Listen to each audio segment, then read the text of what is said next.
Bom dia, pessoal. Hoje, segunda-feira, 10 de agosto, vou falar sobre um tema que ainda causa muita dúvida na população, que é quando pode receber alta do isolamento, né, a partir do momento que se foi diagnosticado com Covid-19.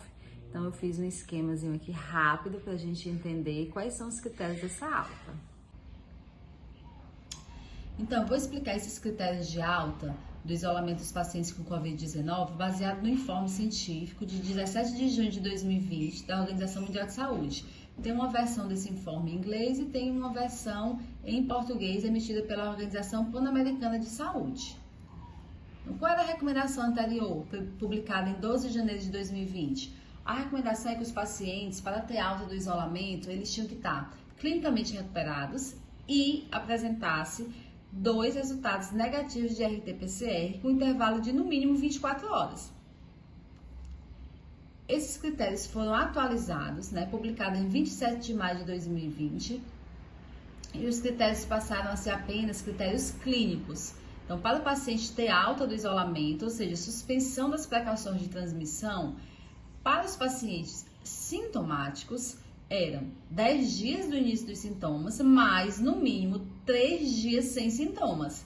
Esses sintomas incluíam febre, sintomas respiratórios. Para caso de pacientes assintomáticos, por exemplo, aquele paciente que teve contato muito forte com alguém no trabalho, ou está com uma pessoa no domicílio com Covid-19 e esse paciente resolve fazer um teste. E mesmo sem sintoma nenhum, esse teste é positivo. Então, essa pessoa deveria ficar, 10 dias de isolamento após o teste positivo. Se ela não apresentar nada, após 10 dias totalmente assintomática, esse paciente pode ser liberado do isolamento. Então, por exemplo, se você tiver 2 dias de sintoma, você vai ser liberado após 10 dias mais 3. Sempre tem que considerar 3 dias assintomáticos a partir do momento que você iniciou os sintomas, além de contar os 10 dias já citados. Então, se você teve 14 dias de sintoma, você vai receber alta com 14 mais 3 dias assintomático, um total de 17 dias. Se você teve 30 dias de sintoma, você vai ter alta 30 dias mais 3 assintomáticos. Então, com esse documento, fica claro que a alta do paciente que teve sintomas, ela é a partir de 13 dias. Então, qual foi o motivo dessa mudança?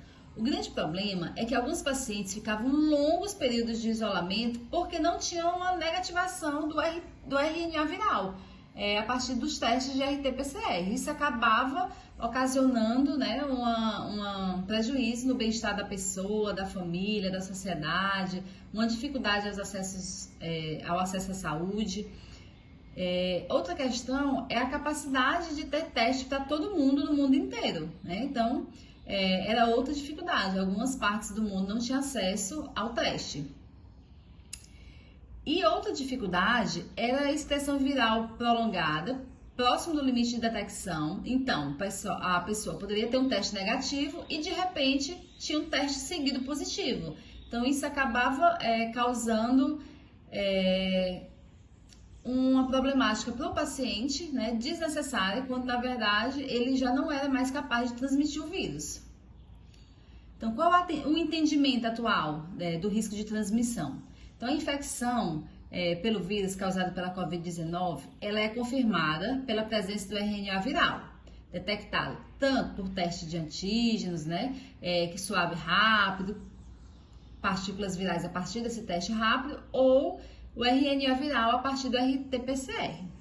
Só que, após passar esse tempo, esses critérios clínicos que a gente citou, que são 10 dias após o início dos sintomas, mais 3 dias assintomáticos, a detecção do RNA viral após esse período não significa necessariamente que a pessoa é infecciosa e capaz de transmitir o vírus. Então, esses fatores que determinam o risco de transmissão vai depender do paciente tá com tosse, espalhando gotículas, e não necessariamente a presença desse teste positivo. Então, o que é que se conclui de entendimento atual? Que geralmente 5 a 10 dias após a infecção por SARS-CoV-2, o indivíduo infectado ele já começa a produzir anticorpos.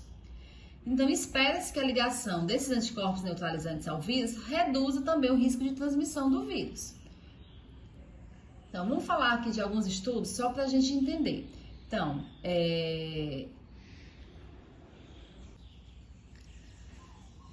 vamos mostrar aqui o resultado de alguns estudos, só para a gente ter um entendimento de por que houve essa mudança de não ter a necessidade de coletar exames para saber se o paciente negativou em termos de exame. Então, um estudo de 9 pacientes com Covid-19 de leve a moderada, eles não encontraram vírus SARS-CoV capaz de ser cultivado a partir de amostras respiratórias a partir do 8º dia do início dos sintomas.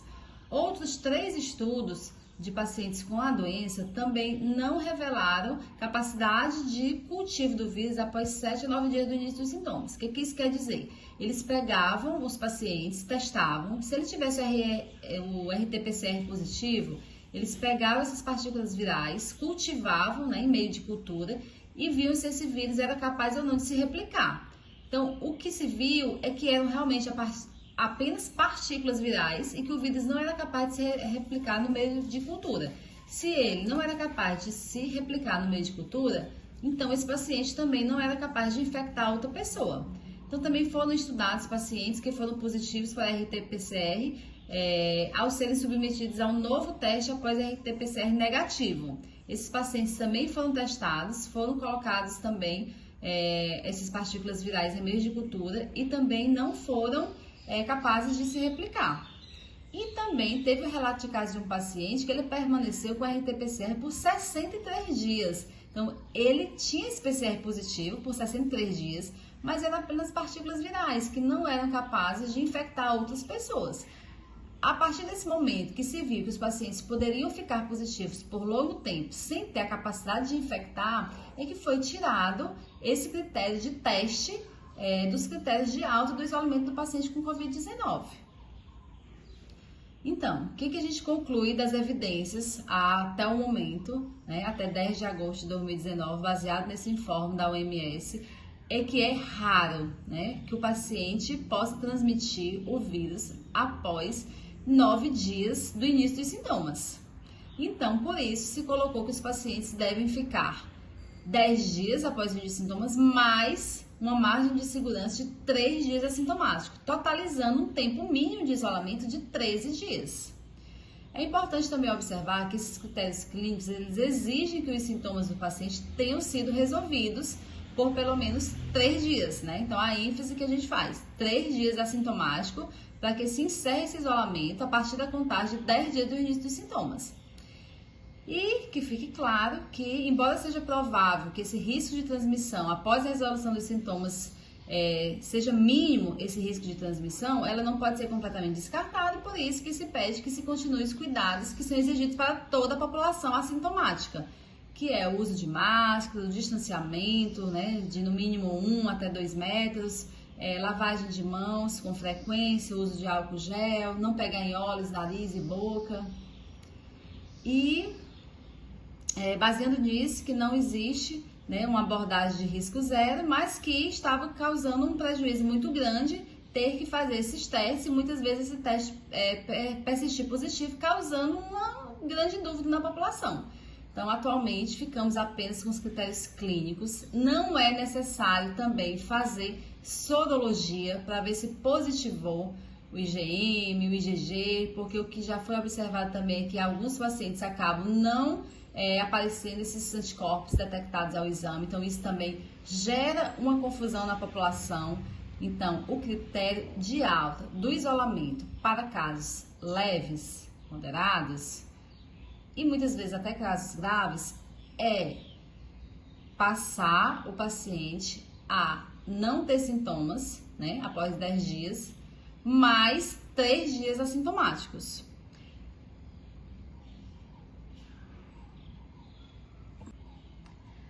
É óbvio que o entendimento atual conclui que os testes eles não vão ser necessários para a grande maioria da população, né, que vão ter sintomas leves, moderados, muitas vezes conduzido em casa, muitas vezes sem necessidade de um tratamento mais específico, mas em alguns casos ainda vai ser pedido os exames. Sim, aqueles pacientes com sintomas mais prolongados, né, que geram uma insegurança maior, alguns pacientes ficam com uma tosse mais persistente. Então, muitas vezes, para esses pacientes, ainda pode haver a necessidade de fazer os exames para ter uma segurança maior em dizer que esse paciente realmente está curado, que ele não vai ter mais esse poder de infectividade, que vai ser seguro ele voltar para sua família, para o seu ambiente de trabalho.